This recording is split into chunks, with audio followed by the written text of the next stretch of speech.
Lines and angle chapter 6। देख पहले बताता हूँ मतलब लाइन्स और फिर सिखाऊंगा एंगल्स का मतलब। पूरा बेसिक होगा बेटा, अगर ध्यान से देख लिया तो क्वेश्चन अटैम्प्ट हो जाएंगे, ये मेरी जिम्मेदारी है।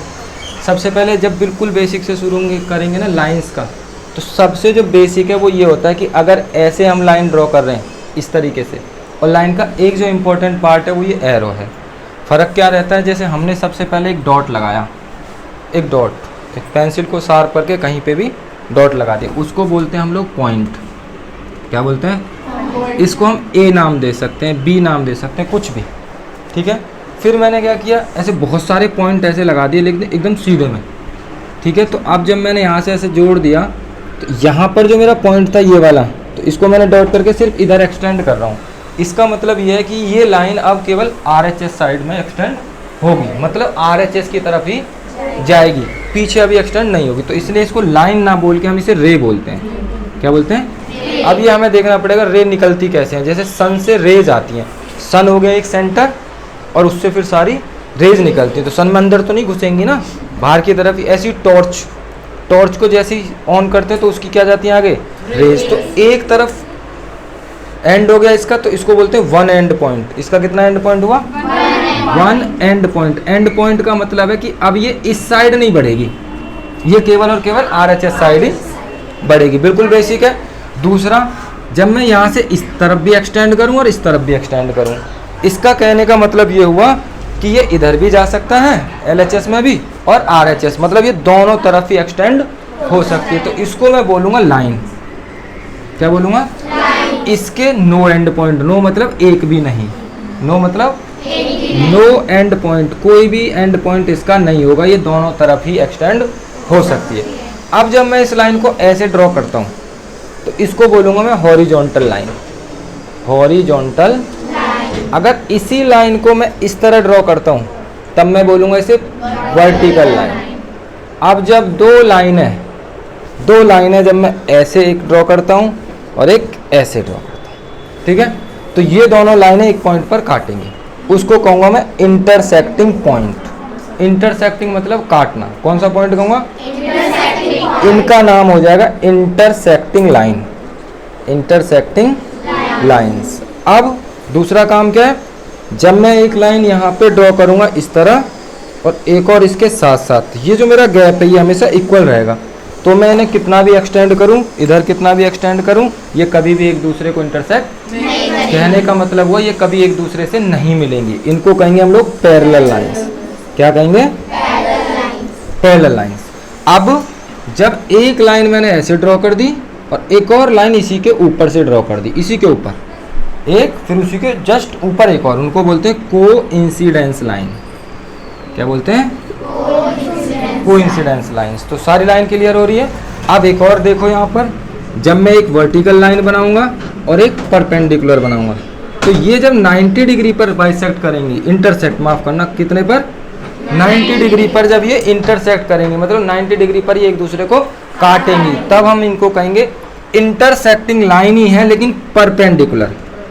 Perpendicular intersecting lines. ये सारे वर्ड आपके क्वेश्चंस में लिखे मिलेंगे। कौन सी लाइंस कहेंगे? Perpendicular intersecting lines. तो ये सारा लाइन से रिलेटेड है। एक और चीज़ देखते हैं, जब मैं यहाँ से इधर एंड कर देता हूँ और इधर एंड कर देता हूँ, तो इसको अब ना मैं इधर एक्सटेंड कर सकता हूँ लेफ्ट हैंड में, ना ही इसको कहूँगा मैं लाइन सेगमेंट। क्या कहूँगा? इसके कितने एंड पॉइंट हैं? दो, 2 एंड पॉइंट्स। तो ये हमारा चल रहा है लाइंस एंड एंगल्स। तो लाइंस के बारे में इतनी सारी बातें आपको बता दी। अब हम एंगल्स पे बात करते हैं, फिर देखेंगे एंगल्स और लाइंस का क्या रिलेशन है। एंगल और लाइंस का क्या रिलेशन है? तो सबसे पहले आप ये सारी लाइंस समझ लेंगे, ठीक है। उसके बाद अब एंगल समझो। एंगल में जो हमारे पास जब क्वेश्चन आता है ना, अभी जब तुम ये क्वेश्चंस करोगे तो उसमें क्या करते हो, क्वेश्चन तो तुम्हें समझ आता है, कहते हो कि थ्योरेटिकल इसको मैं लिखूं कैसे, मुझे लिखना नहीं आ रहा, समझ तो आ गया, लिखना कैसे? रुक जाओ। मान लो मैं एक रे लाता हूँ इधर से, ठीक है, ये मेरा एक पॉइंट है, एक रे आ गई, एक और मैं रे लाता हूँ ऐसे, तो ये रे और ये दोनों रे कहाँ आकर मीट कर रही हैं? यहाँ इस पॉइंट पर मीट हो रही है। कितनी रे हैं? 2। एक ये रही, और एक ये, इसको मैं लिख सकता हूँ, यहाँ पे मैंने ओ लिख दिया मान लेते हैं, जो यहाँ पर इंटरसेक्ट कर मीट कर रही हैं। कहाँ मीट कर रही है एक दूसरे को? ओ पर। फिर मैंने यहाँ ए लिखा और यहाँ पर। अब मुझे बताओ कितनी रे हैं?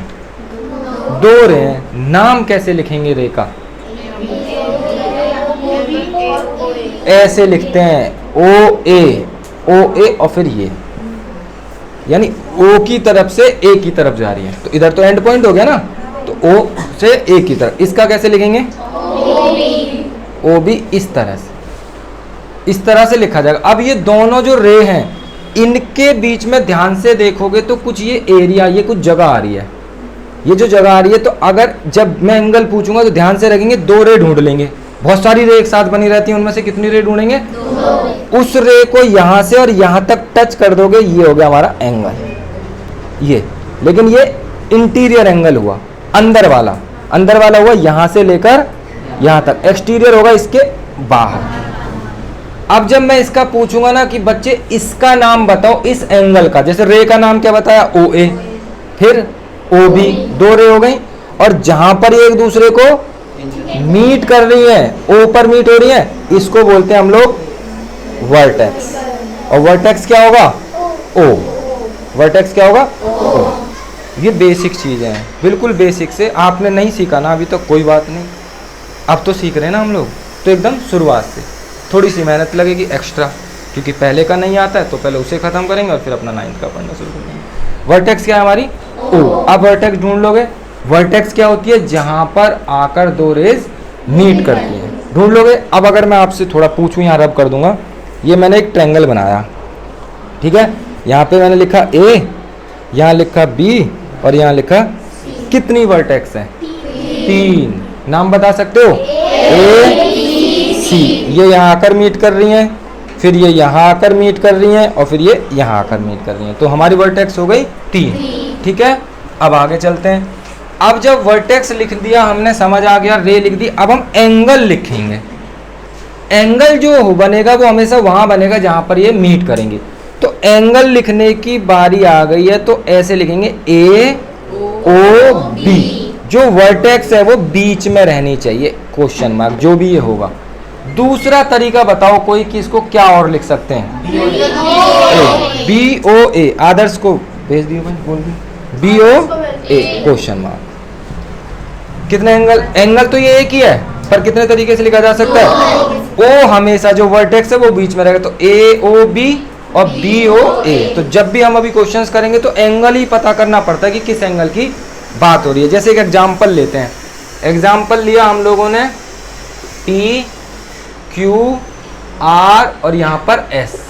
अब मैं ना एंगल लिखूंगा और आप बताना किस एंगल की बात हो रही है। एंगल एस, ये एंगल का साइन हो गया, Q R S Q R, किस एंगल की बात हो रही है? मैं बना रहा हूं, बताना यही है क्या? एस क्यू आर, तो एक ये रे हो गई, एक ये रे हो गई, इसकी तो नहीं बात हो रही? अरे बोलो, इसी की बात हो रही है। अब बताना एंगल पी क्यू एस, ऊपर वाले की, तो 2 एंगल हो गए। अब जरा ध्यान से बताना, एंगल पी क्यू आर, पूरे एंगल की, यहां से लेकर यहां तक, ऐसे समझना पड़ेगा। ना एंगल समझ आते हैं, ना फिर लिखना आता है, क्वेश्चन समझ आ जाता है, बस करना नहीं आता है ना? रो मत बेटा, अच्छे से देखो, रोते हैं कुछ बच्चे, समझ आ जाएगा, इनको चुप कराओ। यहाँ से यहाँ तक ये, ठीक है बेटा, चुप हो जाओ, आ जाएगा ना समझ, समझा तो रहा हूँ। ये हो गया पूरा एंगल। अब अगर मैं आपसे कह दूं ऐसे करके कि भाई सुनो सुनो सुनो, कि एंगल ये वाला मेरा 40 डिग्री है, कितना डिग्री है ये? 40 डिग्री। तो कौन से एंगल की बात कर रहा हूँ? आदर्श को भेज दो भाई, एस क्यू आर की बात कर रहा हूँ। किस एंगल की बात कर रहा हूँ? ये 40 डिग्री है, ठीक है। अब मैं पूछ रहा हूँ ये वाला है 50 डिग्री, तो किस एंगल की बात हो रही है? P Q. तो मुझे पी क्यू आर एंगल बता दो। 90 डिग्री, सही है। अब तो भाई प्लस हो गया, ऐसे जोड़ लेंगे आप, सही है कि नहीं सही है? अब आगे बढ़ते हैं। अब यहाँ पर क्या करता है, ये कुछ ऐसे कर देता है, ठीक है। और ये बोलता है ये 90 है। कितना? 90। अब जब मैं पूछूंगा आपसे बताना A B C और D, बताओ एंगल ABC कितना है? 90 नहीं है? तो कैसे हुआ ABC? तो एक तो ये रे हो गई, एक ये यहाँ से लेकर यहाँ। सबसे जरूरी ये है कि आप किस एंगल की बात कर रहे हो। बेसिक जहाँ समझ आया वहीं आप स्पीड में क्वेश्चंस कर दोगे। अब आगे बढ़ लूँ, ये समझा दिया। अब आगे चलते हैं, एंगल लिखना आ गया, वर्टेक्स पता चल गई, रेज पता चल गई। अब चलते हैं धीरे धीरे इस एक्सरसाइज की तरफ। देखो सबसे पहले मैंने अभी लाइंस बताई थी कि अगर ये लाइन और ये लाइन एक दूसरे को इंटरसेक्ट करे तो यहाँ पर क्या आएगा? Intersecting point. अब कितने एंगल बन गए? 4। इन दोनों रे के बीच, इन दोनों रे के बीच, यहाँ कितने एंगल बने भाई? 4। अब मैं बोलता हूं कि एक तो एंगल ये बना, एक एंगल जब मैं आपसे ऐसे कहूं कि जब भी दो लाइनें इंटरसेक्ट करेंगी, तो मैंने तो नहीं बताया, आपने बताया कि 4 एंगल बन गए, क्योंकि समझ आ गया इन दोनों रे के बीच, इन दोनों के बीच, इन दोनों के, और ऐसे। अब इसकी नेमिंग करें तो O A B C और D। अब मैंने बोला कि ये एंगल मेरा है 100 डिग्री। नाम बताओ कैसे, कौन सा एंगल 100 है? एंगल एंगल ठीक है, बहुत अच्छे। एंगल BOC कितना है? ऐसे लिखा जाएगा। 100 ही तो लिखा बच्चों, 100 डिग्री। अब मैं पूछता हूं कि AOD कितना है? 100 डिग्री। ये अब 100 डिग्री कैसे है? जब भी दो लाइनें एक दूसरे को इंटरसेक्ट करती हैं तो जो सामने के एंगल होते हैं वो होते हैं वर्टिकली अपोजिट एंगल। इसको प्रूफ कैसे करते हैं वो अभी बताऊंगा, ठीक है? अभी हमें याद रखना है कि ऐसे अगर आप बना ले तो यूं तो कर सकते हो स्कूल में, लड़ना थोड़ी। तो ये वाला जो एंगल है इधर वो इसके बराबर होगा, मतलब ये इसके इक्वल होगा। ये भी 100 लिख लिया। अब एक पहले प्रॉपर्टी पढ़ लेते हैं, फिर आगे की बात करेंगे। जब मैं बोलता हूँ कि स्ट्रेट लाइन, तो स्ट्रेट लाइन केवल ऐसे नहीं होती है, वो ऐसे स्लैंट भी हो सकती है। ये भी स्ट्रेट ही है, बस ये टेढ़ी जा रही है। तो आप ऐसे स्ट्रेट ढूंढते रहते हैं, एकदम ऐसी मिलनी चाहिए हमें। तो अब मैं कहूँ कि इस पे मेरा एक 70 है और एक यहाँ पर 110 है, ठीक है? तो दोनों को प्लस करो। लेकिन जब इसी को ऐसे गिरा दिया ऐसे और बोला ये 50 है, तो ये कितना होगा भाई? 130। तो ये लाइन भी तो स्ट्रेट ही है, बस क्या हो रखी है? वो स्लैंट हो रखी है, स्लैंटिंग। कैसे बोलते हैं इसको? स्लैंटिंग लाइन बोलते हैं इसे। तो ये स्ट्रेट नहीं है।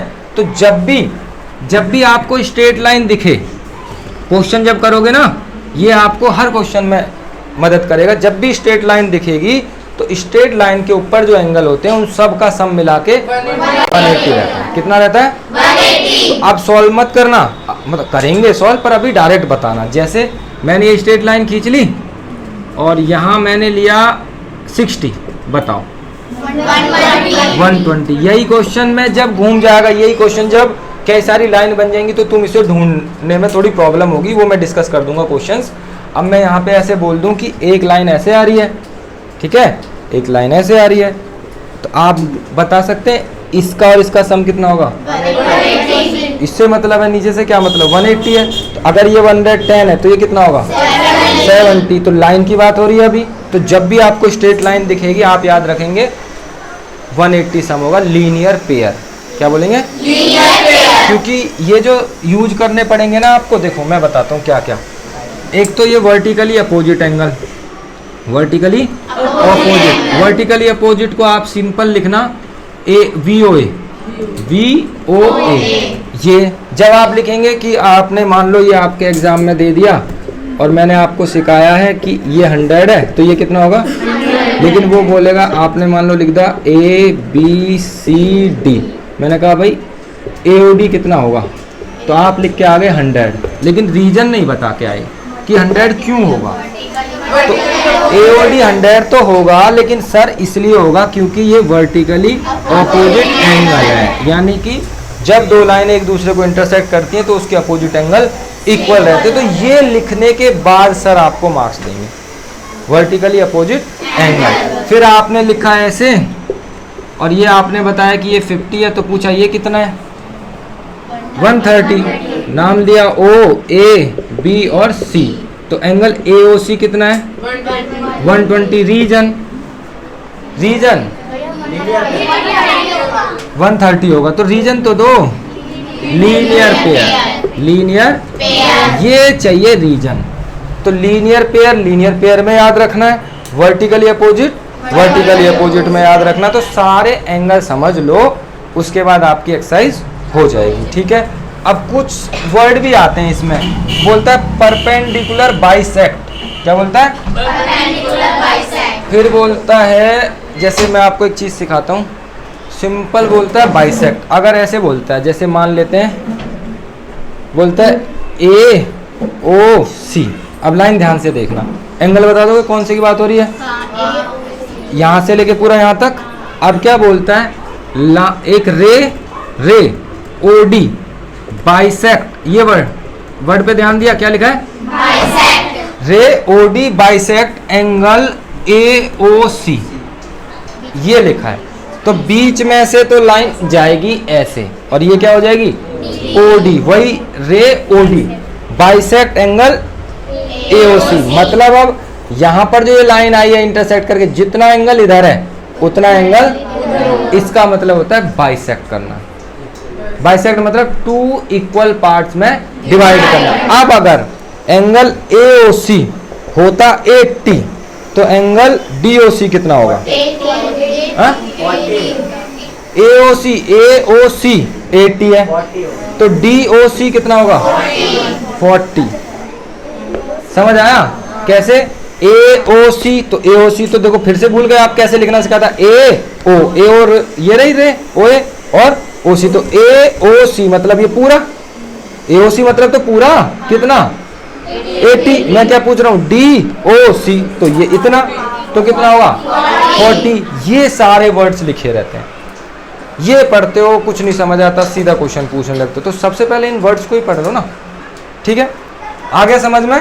अब अगर ऐसे मैं एक क्वेश्चन दूं आपको, फिर से ना ये बाइसेक्ट कर रही है OD। ठीक है, क्या कर रही है? बाइसेक्ट। अब मुझे बताना, मेरा DOC जो है वो 30 है, तो AOC कितना होगा? 60।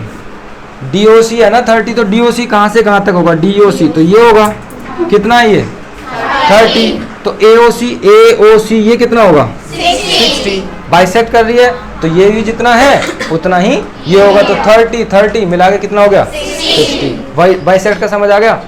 समझ आया बाइसेक्ट का? हाँ ठीक है, चलो अब थोड़े से एंगल समझ लो, फिर उसके बाद अपना क्वेश्चंस डिस्कस कर लेना। एक जो इसमें प्रॉपर्टी है ना नेक्स्ट वाले की, ये तो एक एक्सरसाइज हो जाएगी, क्या किस से होगी पहले लिखते हैं।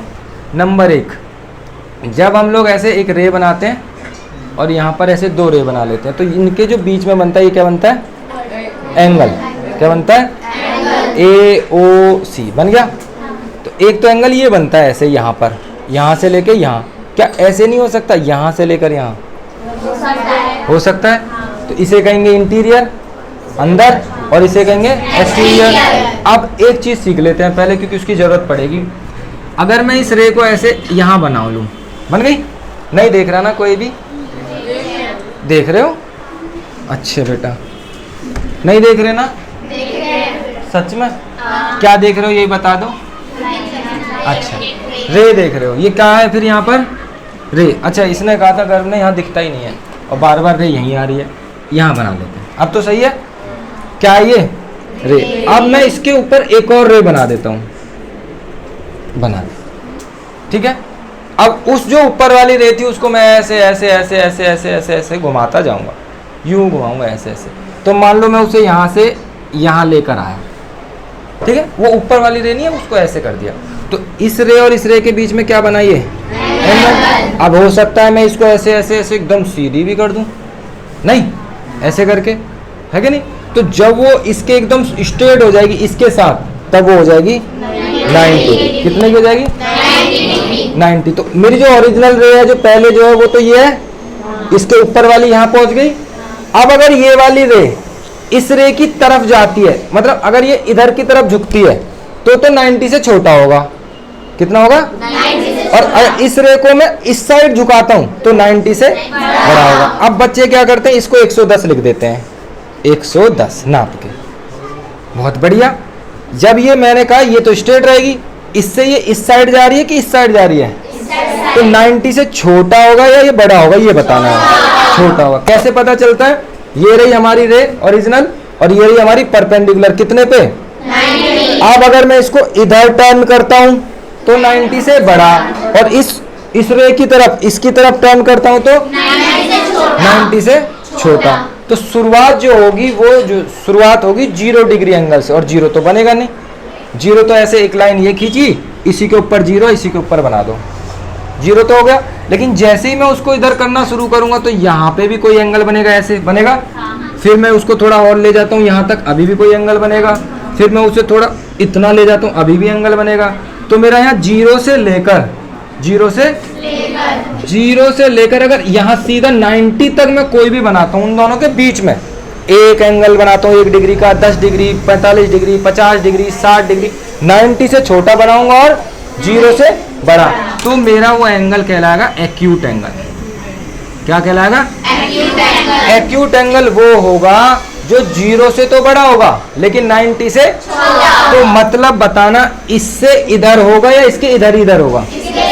ऐसे करते हैं राइट और लेफ्ट। तो राइट की तरफ मतलब इसकी तरफ टर्न करेगा, इसकी तरफ झुकेगा।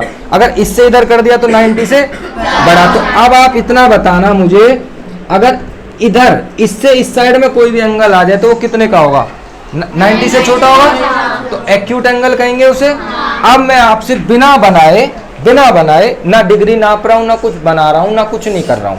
मैं क्या कर रहा हूँ, एक रे बना दे रहा हूँ और एक ऐसे ये बना दे, पूछ रहा हूँ ये एक्यूट है कि नहीं, एक्यूट है कि नहीं। जितना भी होगा 110, 105, 107 जो भी होगा, एक्यूट है कि नहीं। कैसे पता चला? क्योंकि 90 के ये लेफ्ट में टर्न जा रहा है। तो एक्यूट होता है हमारा 0 डिग्री से लेकर 90 के बीच मतलब बिटवीन में, बिटवीन मतलब उसके बीच में, ना 0 का और ना ही 90 का। 89, 89.8, 97, 87, 86, 85, 15, 30, 20, 25, 35, 40, 35, 40, 45 ये सब। लेकिन 90 से बड़ा 90 भी नहीं होगा, 90 भी। एक्यूट एंगल बताओ जल्दी। 0 से बड़ा और अब बताओ राइट एंगल। राइट एंगल एकदम जो एग्जैक्ट 90 का, ठीक है, मतलब एकदम सीधा परपेंडिकुलर। ये हो गया 90, ठीक है। अब 90 से बड़ा नहीं बन सकता? बन सकता है। तो ये रही वो लाइन, इसको ऊपर से ले जा रहा हूं मैं। अगर इसको इस साइड में लेफ्ट में टर्न करना, बताओ 90 से बड़ा है नहीं? बड़ा है। 90 से बड़ा या नहीं? 90 से बड़ा या नहीं? इसको मैंने क्या करा, ऐसे ऐसे लाके बिल्कुल इसके सामने खड़ा कर दिया। अभी भी 90 से बड़ा है, इधर ही जा रही है ना। तो जब ये एकदम स्ट्रेट हो जाएगी, ऐसे एकदम स्ट्रेट सीधी, तब बनेगा 180 डिग्री का। तो स्ट्रेट आ गया ना। तो राइट एंगल कितने का? 90। और स्ट्रेट एंगल 180 का। कितने का? 180। अब मुझे बताना जरा, ये तो रहा 90 और अगर मैं यहाँ लूँ इसको सीधी करूँ इधर 180, क्या इसके बीच में एंगल नहीं होंगे? कितने होंगे? 170, 175, 180 तो वो खुद ही है। 160, 165, 170, 150, 155, 95, 100, 110, 106 कुछ होंगे। कितने से किसके बीच में होंगे? 90 से 180 के बीच में। उन्हें बोलते हैं ऑब्ट्यूस एंगल। ऑब्ट्यूस एंगल्स कितना? 90 से 180 के बीच। कैसे बोलेंगे? 90 से 180 के बीच है। अब ऐसे भी नहीं समझ आया, ऐसे यूं ये 90 है, इधर जाता हूं तो 90 से छोटा और इधर आऊंगा तो 90 से बड़ा। लेकिन जब एकदम लेट जाऊंगा, लेट मतलब इसके साथ ऐसे इधर लंबा लेट जाऊंगा तो कितना हो जाएगा? और फिर धीरे धीरे खड़ा होने लगूंगा, मतलब थोड़ा थोड़ा खड़ा होने लगूंगा तो 180 से छोटा। समझे? तो यहाँ से और ये ऐसे ऐसे करा यहाँ तक तो 90 तक रहेगा। इसके बाद अगर ऐसे ऐसी और यहाँ तक चला गया सीधा तो कितना हो जाएगा?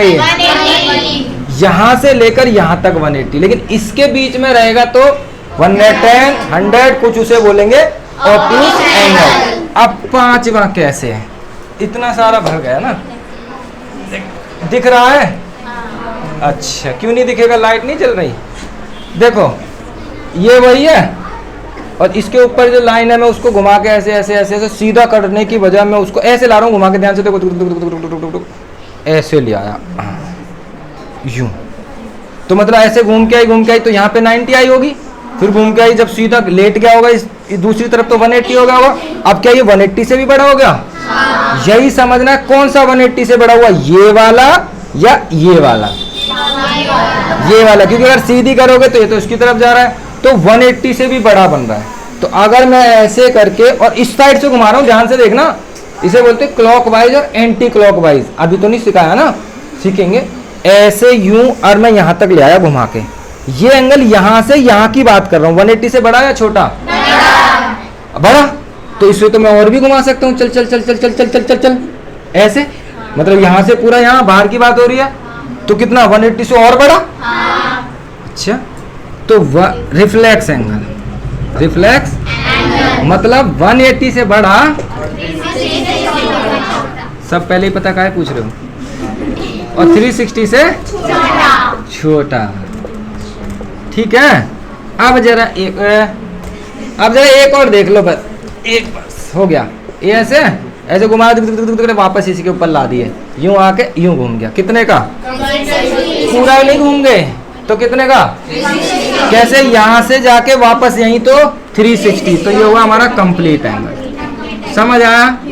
भूल जाओगे? जब भी भूल जाओ वापस से वीडियो देखना। चालू करी थी कि नहीं करी थी वीडियो? हाँ, तो देख लेंगे ना लोग भी। चलें आगे चल रहे हैं, नहीं आगे नहीं चल रहे हैं, अभी यहीं चल रहे हैं। अब देखो, एक पहले सब याद रख लो प्लीज। एक जो एंगल है ना, सबसे ज़्यादा वही समझ नहीं आते हैं, वो हम समझा देंगे, थोड़ी 2 मिनट गारंटी लेंगे समझाने की, पर लिख देते हैं पहले। एक हमने सीख लिया वर्टिकली अपोजिट एंगल, याद रखोगे? बेटा आप ऐसे कैसे सीख लोगे? क्या लिखा हमने? वर्टिकली अपोजिट एंगल सिखाए थे ना। जब 2 लाइन ऐसे इंटरसेक्ट करेंगी तो कितने एंगल बनेंगे? 4। तो इसके एंगल के इक्वल कौन होगा? सामने। अपोजिट मतलब जैसे हमारे घर के अपोजिट वो नहीं है, देखे हो? हाँ, बहुत देखते रहते हो। लीनियर पेयर, हाँ, घर के सामने क्यों देखते हो भाई हमारे? स्ट्रेट लाइन, कैसे? इस पर जब भी बनेगा ऐसे, तो इन दोनों का सम कितना होगा? 180। जब भी 180 स्ट्रेट लाइन है तो 180 दोनों का सम। तीसरा जो ये एडजेसेंट है, पूरा ट्यूशन बोल रहे हैं, कोई भी समझा के दिखा दो। एडजेसेंट एंगल्स तुम्हें भी बोल रहे हैं भाई, एडजेसेंट एंगल नहीं समझा पाओगे ना? हाँ, तुम समझा दोगे? चलो बताओ। नहीं बता पाऊंगा। हाँ, नीचे बैठ के ही बता दो, वीडियो में आने का शौक चढ़ रहा है क्या? हाँ, हो गया, मैंने समझ लिया। हाँ ठीक है, देखो मैं समझाता हूँ। एडजेसेंट एंगल्स जब भी ढूंढेंगे तो उसके लिए आपको 3 चीजें पहले देखनी पड़ेंगी। 3, एक नहीं। सबसे पहली, नंबर 1, कॉमन वर्टेक्स, कॉमन, ठीक है। दूसरा, कॉमन आर्म, कॉमन, समझाऊंगा, पहले ये लिखवा रहा हूं, ये समझाना नहीं कहते, इसे तो मैं लिख के दे रहा हूं कि एडजेसेंट एंगल ढूंढने तो हमें 3 चीजें देखनी होंगी। एक तो कॉमन वर्टेक्स, एक कॉमन आर्म, तीसरा क्या देखना होगा? Non common arm are either side of, मैं बताऊंगा, ऑफ कॉमन आर्म। अब जरा ये मैं रब नहीं कर रहा हूँ, वहां पे जा रहा हूँ मैं, वो तो रिकॉर्ड हो गया होगा, ठीक है। ये तो बहुत अच्छी चीज़ है ना कि जो हमारे मुंह से निकलता है वो रिकॉर्ड हो जाता है। इसी को कहते हैं टेक्नोलॉजी। क्या कहते हैं? टेक्नोलॉजी। हाँ, इसका फायदा मिलता है कि जैसे मान लो बहुत एकदम जाड़ा वाड़ा आ गया, ठंडी वंडी हो गया पूरा, तो तुम अपना रजाई वजाई लेके दुबा करे हो, तो तुम अपना फ़ोन चला के छू छू आवाज़ तो आती है रजाई में से हल्की सी, पर रजाई का एक फ़ायदा, आवाज़ को एब्जॉर्ब कर लेता है वो, तो आप कम करके देख सकते हो। तो गर्मियों में और सर्दियों में यही फ़र्क है। जैसे रजाई में फ़ोन रख लिए तो थोड़ी आवाज़ रखोगे तो बाहर नहीं आएगी, क्या है वो साउंड क्या हो जाती है? एब्जॉर्ब हो जाती है। तो जैसे कभी मन करे तो कुछ रिवीजन करना है तो देख लो, बाकी तो तुम मुझे पता है क्या देखते हो, ठीक है। नॉन कॉमन आर्म और either side of common arm. अब जरा इसको मैं एक्सप्लेन कर दूं। मैंने बनाए ये 2 और ये कितने एंगल है, पहले नाम बताओ। कितने? चलो जिसने 2 बोले वो सुनना ध्यान से। AOC 1, BOC 2, AOB 3। कितने एंगल है? 3 एंगल है। अब मैं क्या पूछ रहा हूं, इज आर बोले तो ये क्वेश्चन पूछ रहा हूं, are AOC and BOC are तो लग गया एडजेसेंट एंगल्स, एडजेसेंट मतलब अभी ये मैंने बताया नहीं है, क्वेश्चन मार्क, ये सवाल पूछा है क्या एंगल AOC और एंगल BOC एडजेसेंट हैं क्या, क्या करके सवाल पूछा है, समझे? क्वेश्चन क्या पूछा है कि क्या ये दोनों एडजेसेंट हैं? क्या आप AOC पहचान लेंगे कौन सा है, बताना। ये और BOC, अच्छा ठीक है। अब जरा ध्यान से देखना, इन दोनों की आर्म यहाँ पर इंटरसेक्ट कर रही हैं, मीट कर रही हैं, इन दोनों की आर्म यहाँ, कॉमन वर्टेक्स बताओ। दोनों की हुई है, इस पे मारो टिक, ठीक है। देखो OC की ये रही और OB की, तो इनकी इन दोनों की वर्टेक्स बताओ मुझे। ओ इन दोनों की वर्टेक्स कॉमन हो गई, दोनों में टिक मार दिया। अब कॉमन आर्म ढूंढो, कॉमन आर्म यहीं से ढूंढ लिया करो। ऐसे 2 लेटर होंगे जो दोनों में, OC OC OC OC। क्यों? क्योंकि देखो AOC पढ़ेगा ना तो मुंह से एक रे 2 बार आएगी, AOC BOC OC, कौन सी? OC AOC BOC OC OC आ रही है। कितने बारी आ रही है? दोनों में। जब AOC लिख रहे हो तो अच्छा एक काम करो, इसकी दोनों रे बताओ, AOC की इस एंगल की रे बताओ कौन कौन है? OA और OC है। इन दोनों की रे बताओ, OB और OC। ये रही दोनों में कॉमन, दिख रही है? OC दिखी, मतलब जो 2 रे होंगी ना, वो एक रे ऐसी होगी जो दोनों एंगल में होगी। तो क्या कॉमन रे है? है। इसको टिक मार दो, 2 टिक मारे। कौन सा पूछा था? AOC ये वाला और BOC ये वाला पूछा था, एडजेसेंट है तो पहले ढूंढो कॉमन वर्टेक्स, है टिक मार दिए। कॉमन आर्म है, फिर से 2 टिक मार दी, तो बड़े बड़े टिक मार दिए। अब तीसरी चीज देखनी है, जो नॉन कॉमन आर्म है, तो ये तो कॉमन आ गई OC OC, तो नॉन कॉमन बची OA OB। वो दोनों OC के ऐसे होनी चाहिए, मतलब OC यहाँ, एक इधर और एक इधर। क्या ऐसे है?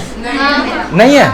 OC तो ये रही, तो एक उसके ऐसे होनी चाहिए और एक ऐसे, अपोजिट में होनी चाहिए। OC जैसे ये है, देखो ऐसे, जैसे OC ये है, ये पकड़ो, ये OC है, एक इधर होनी चाहिए, एक इधर होनी चाहिए। तो ये OC है, तो एक इधर है और एक इधर है। क्या है? है। तो इसका मतलब जो नॉन कॉमन आर्म है, OA और OB are either side of common arm, मतलब कॉमन आर्म के एक इधर हो और दूसरी इधर हो। तो क्या है? हाँ है। तो यस लिखूं कि नो लिखूं?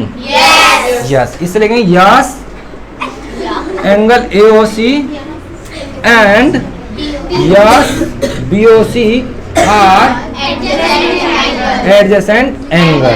तो यस हुआ कि नो हुआ? यस। इतना जल्दी एडजेसेंट एंगल का जवाब नहीं देना, अभी सिखाएं इसलिए देर लग रही है। हमसे पूछोगे, हम ऐसे देख के बता देंगे यस। हाँ, अब जैसे बताएं अभी तुम्हें 1 मिनट में, ऐसे ही देख के बता देते हैं, नहीं तो तुम बता देना, तुमसे भी है हमारा हिसाब किताब। ये टिक जो पुराने हो गए इनको रब कर देंगे। आप पूछ ले रहे हैं, लो बता दो। PQRS angle PQS and angle PQR adjacent है क्या? है। एंगल PQS तो ये वाला है, एंगल PQR ये पूरा बड़ा वाला है। क्या ये एडजेसेंट है? कैसे पता चला लिया? मैं दिखाता हूँ ना, तसल्ली तो रखो। पहली बात तो ये जो टिक है ये पुराने वाले का है, ये टिक हटा लो। हाँ, आर्म पहले आराम से कॉमन वर्टेक्स ढूंढो, ये आ रही है दोनों की कॉमन वर्टेक्स आ रही है ना, PQS, तो टिक मान लो कॉमन वर्टेक्स को। अब जो कह रहे थे कॉमन आर्म नहीं है, तो ध्यान से देखो, PQ कॉमन आर्म है। देखो ध्यान से कैसे, इस वाले एंगल की दोनों आर्म बताओ, इस एंगल की PQ और QS। बता दी दोनों आर्म। इस एंगल की दोनों आर्म बताओ, पी क्यू और क्यू आर। अरे इस एंगल की बताओ ना पूरे की, पी क्यू और ये क्या है, कॉमन। दोनों में आ गई तो ले टिक ले ले, 2 टिक फिर से ले ले। अब तीसरे टिक पे आ जा, पी क्यू कॉमन है, ये रही पी क्यू, ये कॉमन है। अब जो 2 नॉन कॉमन बची है, एक इधर है और एक इधर है, नहीं, दोनों ही तो राइट हैंड में है, तो क्या ये बात सही है तसल्ला? नहीं, इसलिए ये एडजेसेंट नहीं है। तो तीनों चीज ही देखनी पड़ेंगी। जो ये कॉमन आई है ना, इसके अभी में कैसे था, इससे पहले एक तो इधर लेफ्ट और एक राइट, यहां देखो तो दोनों राइट में ही है, तो इसलिए ये एडजेसेंट क्या क्या देखोगे, 3 चीजें। वर्टेक्स भी मिल गया कॉमन, पी क्यू यो सॉरी क्यू, और आर्म भी मिल गई कॉमन पी क्यू। क्या जो बची हुई 2 नॉन कॉमन बची है, कौन कौन, क्यू एस और क्यू आर। क्या ये दोनों इसके एक लेफ्ट और एक राइट है? नहीं, इसलिए एडजेसेंट नहीं है। समझ आया? चलो फिर आगे बढ़ते हैं। बंदी कर दो, आगे बढ़ेंगे तो बहुत ज्यादा हो जाएगा।